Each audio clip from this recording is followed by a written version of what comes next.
रमज़ान के तीसरे रोज़े की इबादत के बाद चौथे रोज़े की इबादत का अहतमाम शुरू हो जाता है।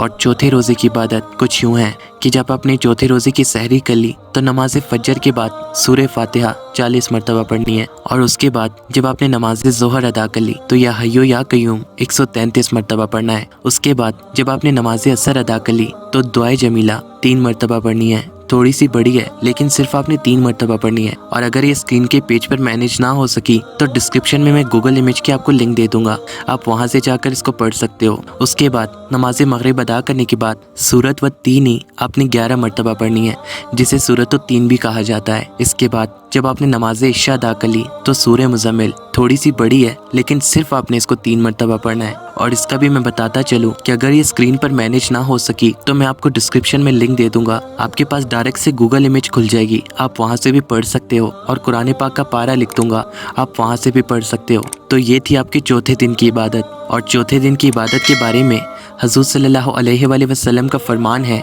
कि अल्लाह ताला चौथे दिन जन्नत में तुम्हें 70,000 महल अता करेगा और हर महल में 70,000 घर होंगे और हर घर में 50,000 तख्त होंगे और हर तख्त पर एक हूर बैठी होगी और हर हूर के लिए कनीज़ें होंगी और इनमें से हर एक इस दुनिया और माफिया से बेहतर है। और इसी के साथ साथ हज़रत मोहम्मद सल्लल्लाहु अलैहि वसल्लम रमज़ान में खूब दुआएं मांगते और खूब खैरात किया करते, जिसके बारे में मजीद फरमाया जाता है कि जब माह रमज़ान तशरीफ़ लाता तो हजूर अकरम सल्लल्लाहु अलैहि वसल्लम का रंग मुबारक मुतग़य्यर हो जाता और आप सल्लल्लाहु अलैहि वसल्लम नमाज की कसरत फरमाते और खूब गिड़गिड़ा कर दुआएं मांगते। और जब सदका खैरात न्याज किया करते उसके बारे में हज़रत अब्दुल्ला बिन अब्बास रज़ी अल्लाह ताला अन्हा फरमाते हैं कि जब माह रमज़ान आता तो आप सल्लल्लाहु अलैहि वसल्लम खूब सदका खैरात किया करते। और इसी के साथ साथ माह रमज़ान में आप सल्लल्लाहु अलैहि वसल्लम हर कैदी को रिहा कर देते और हर साइल को अता फरमाते। ये मैंने आपके सामने इसलिए रखी कि माह मुबारक के रोज़ों में अक्सर इंसानों को बड़ा गुस्सा आता है और वैसे तो हम ब्लेम शैतान पर कर देते हैं, लेकिन माह मुबारक में शैतान तो अल्लाह ताला की कैद में होते हैं। तो अब शैतान को ब्लेम करने के बजाय अपने खुद के ज़मीर पर थोड़ी सी नज़र डालें और ख़ुद को बेहतर करें।